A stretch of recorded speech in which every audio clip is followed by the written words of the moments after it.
係啊，一講人哋就會嫌棄我嗰種感覺。係你唔講，所以人哋嫌棄你；係你唔敢講，所以人哋嫌棄你。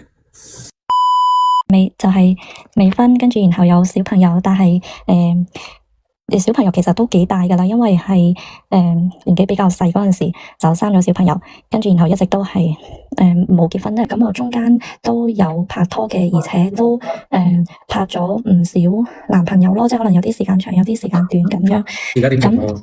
我主要係拍拖嘅時候，即係咁有啲咁肯定中意先至會同佢一齊噶啦。咁我經濟 OK，即係其實我拍拖唔係話諗住一定要搵個有錢嘅，一定要搵佢做接盤俠，你知唔知？我好驚會俾我中意嘅人覺得我係搵佢接盤，即係尤其係嗰啲男嘅，佢聽到我唔想結婚、冇結婚呢個諗法之後，即係可能淨係想打啤啊或者咩之後，哇，響到話，即係好似從來未見過女人咁樣。即係有陣時拍拖咪都成4-5年或者3-4年，咁女人嘅時間成本係比男人要高噶嘛。女人係冇幾多個3-4年，即係同呢個3-4年之後，同嗰個3-4年之後，我覺得我自己可能真係到40-50歲，而家就可能話我樣咩身材都 OK 嘅，咁到以後又老又醜，好似同佢哋玩又玩完啦，甚至乎講得難聽啲都俾人玩完玩剩啦，又老又醜嘅時候冇人要。但係其實而家我自己又唔想結婚，所以我話由頭到尾係你喺度嫌棄緊你自己，你覺得呢件事我係攞唔出手。我呢度問嘅就係我仔3歲嘅時候嘅樣，有人介意我咩？冇下一任啦，我下3任女朋友我都知係邊個。喺你識嘅所有人當中提前講，我個仔，唔得，要翻去湊仔，今日唔飲啦，湊仔。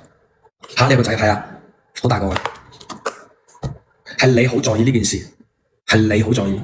你記住呢句話，係你非常咁在意呢件事。即係佢知道我有小朋友之後，佢即係以前前男友啦吓。因為你做咗男朋友，你先同佢講啊嘛。你同嗰啲有老婆扮單身溝女有咩區別啫？